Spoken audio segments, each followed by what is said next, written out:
Hey boys and girls and everybody else, Ryan here. And as we draw closer to November 5th, I think it's important that we focus on the issues that really matter. There's been a lot of talk this election cycle about the working class and which one of these candidates actually is going to support them and lift them up. I found this article on the Copper Courier very informative. As you can see, the title is Harris wants to give working families a tax cut and raise taxes on corporations. Trump would do the opposite. For example, in 2017, Donald Trump lowered the corporate tax rate from 35 to 21%.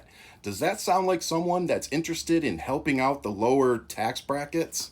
Now, on the flip side, Kamala Harris wants to increase the corporate tax rate from 21% to 28%.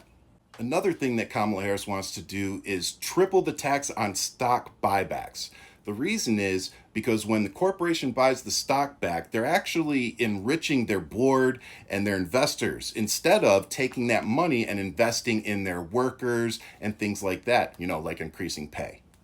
And I think the most important thing to highlight here is that Kamala Harris has pledged to not raise taxes on any American that is making less than $400,000 a year.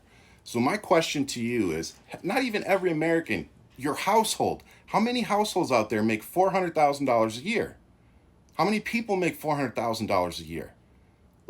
I'm pretty well educated and have a lot of experience, and most I've ever made is like 125.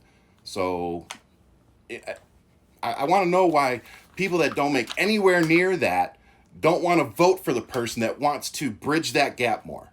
It's worth noting that both candidates have bought into the no tax on tips. But something we should focus on is that Donald Trump wants to lower that corporate tax rate that's currently at 21% down to 15%. So we went from being at almost 40% when Trump originally took office to he wants it down to 15%. In addition to that, he also wants to increase tariffs, which if you go Google that, you'll see that it actually doesn't help us, the consumers. And I want to leave you with this thought. If you look at the income tax rate dating back to 1913, you'll notice that rich people used to pay a heck of a lot more in taxes than they do today. And we used to have a thing called a surtax. Now, what's interesting is that all stopped in 1964. What happened in 1964 that would have made the government shift to a completely conservative agenda like this?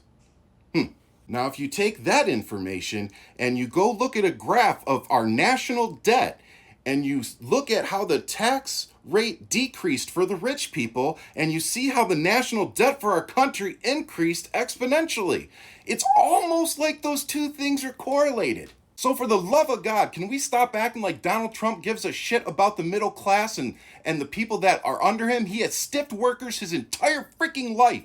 Go ask the people that worked in Atlantic City that he stiffed, all the contractors that he stiffed, how many bankruptcies, how many frauds.